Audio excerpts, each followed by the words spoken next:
Okay, here's the ABC News Powerhouse Roundtable. I thought it was a little bland, but I'm a bit prejudiced because that Fox Roundtable, that thing was jumping, and I had a ton of comments on that one.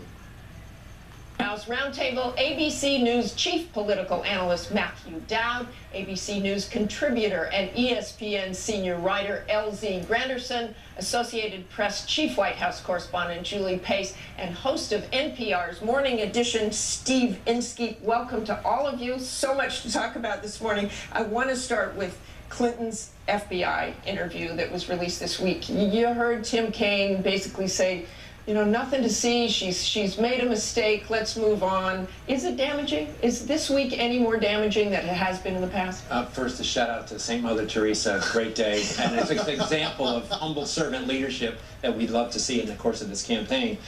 I think it's really damaging because it feeds two problems that she has. The first problem is, as you noted in the earlier segments, is that the majority of the country doesn't trust her. And this only adds to that problem in this. That second problem is it looks like it's just typical Washington, D.C., status quo, corruption.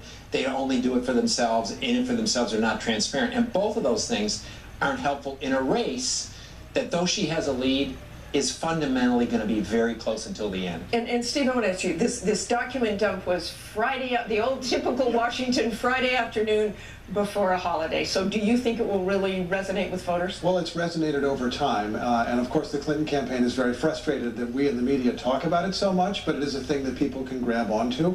In your interview with Kellyanne Conway, the Trump campaign manager, she made a very perceptive point. She said, Clinton's people want everyone to be thinking about Trump, and then changed to try to talk about Clinton. This is an election where each campaign seems to prefer that voters go into the voting booth thinking about the other guy, and that's a very strange place. And Julie, just one more thing on the emails.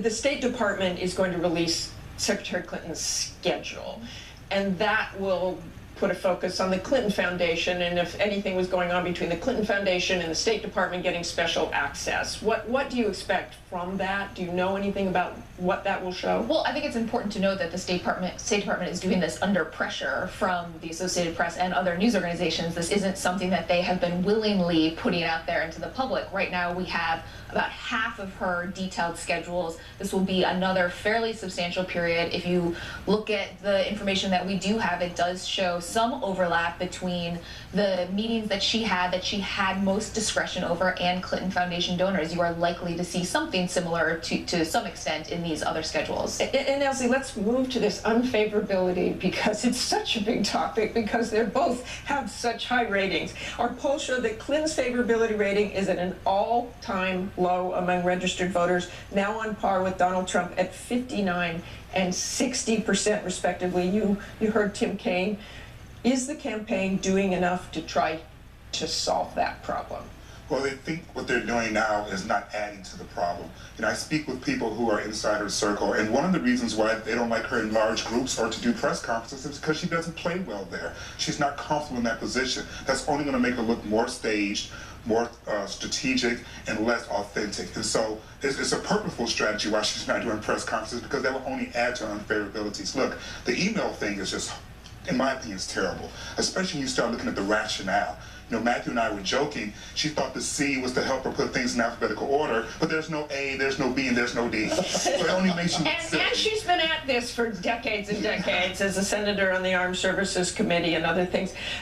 But she has judged a little bit, I have to say, with all of the controversy surrounding her, and they're both Donald Trump and her, she has judged a little bit on a Ginger Rogers standard, which is that the bar is so low for him. I mean, Ginger Rogers, the famous, like, she did everything Fred Astaire did, but backwards and in heels. The bar is so low for Donald Trump that when you let it pass that his foundation mistakenly or did whatever, a contribution to the Attorney General of Florida, that actually in the end she dropped a suit against him on his university. Both of them have problems. Here's, Martha, I want to make one point in this. Do they each need to solve their likability problems and their trust problems in this election? Yes, but more importantly, I think they need to solve them. If Hillary Clinton gets elected in this election with a majority of the country not trusting her and not liking her, it's going to be very difficult for her to govern as president of the United States. Either one of them. When you look forward 4 years, that's our next story. We'll wait till after the election day on that. Let's talk about Trump's trip to Mexico, Steve. His visit to Mexico. He was different here than he was there. He was down there in Mexico and so soft, and came back here and just ripped right back into that immigration plan. I want to say here, though, I've watched diplomats over the years, and sometimes they say something very different when they're overseas than when they're back home. Oh, sure, that is not too surprising, but there's a little bit of insight that we got about Donald Trump when he talked with Laura Ingraham, the conservative host, the next day. He was explaining the difference in tone, and he said, well, if I spoke like I did with the president of Mexico to that crowd in Phoenix, it'd be really boring. They'd fall asleep, which is a funny line, and he said it before, but it also raises a question. Are you being pulled along by the crowd into positions that maybe aren't in the best interest of your campaign or in the best interest of the country? Who are you playing to there? It raises a question that every candidate has to face. And then does he look like a Washington politician, Julie? And that, I think, is actually the biggest risk for Donald Trump. If you look at his immigration speech, yes, he did clarify that he will stick with the wall, he will have Mexico pay for it, various other pieces about deportations, but he left open in a way that most politicians often do the toughest part of this issue, which is what you do with the people who would be left here, who are not legal, do not commit crimes. That is why this problem is so difficult. Donald Trump casts himself as someone who will tackle the hard problems, tell people the solutions, even if they're not what they want to hear, and yet in this opportunity to do so, he passed. And hard as we try, we can't get that single yes or no answer. And Elsie, what are your thoughts on his trip down there? Different here, down there, too tough on immigrants. How does he attract a minority vote? Well, I don't think he will. I don't think he's trying to. I think he's trying to make white people feel better about voting for him, because white voters don't want to vote for a racist. So if he doesn't look as if he's a racist, then you feel better about voting for him. Nothing that he's done or said within the last 3 weeks, in my opinion, seems attractive to minority voters, largely speaking. So do you think he was reaching out to white voters yesterday? Absolutely. He's in a black church. He's there clapping and swaying. They go, look, he's not a racist. He's there with black people. Here's something really interesting about this election, is that Donald Trump could win this election and get the lowest level of non-white support that anybody's ever won with as president on the Republican side. The other interesting thing is Hillary Clinton could win this election with the lowest level of white support of anybody since George McGovern lost in a landslide to Richard Nixon. Both sides are actually appealing to a certain segment of the country in a certain way to get 43 or 44% of the vote, and another part of this thing that is not going to go well as we go through this and in the aftermath of this election.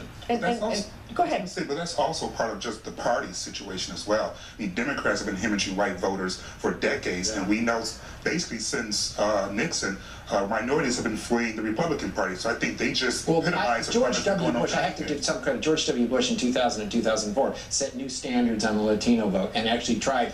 It's unlike what a lot of Trump folks have saying. It's the first time a Republican has appeared in a black church was totally wrong. That's not true. And it's the first time Republicans have appealed to black voters, totally wrong in the course of this. But you're right. It's been a problem, and it continues. Whites are problems for Democrats, and non-whites are problems for Republicans. And Steve, upcoming debates, moderators chosen this week. I would say yes, I was chosen as a moderator. Awesome. Just to get that out there. You're First round of applause. The first and last round of applause on that one, that's for sure. But Steve, can the debates reset this race? No. I mean, they don't. They Wait a don't. minute. You look over time, polls don't necessarily change all that much because of debates. There will be drama. It'll be a spectacle to watch. And I'll be watching you and listening to your questions and listening to the answers. It's not a spectacle, okay? Well, it's going to be some kind of spectacle, maybe not in a bad way.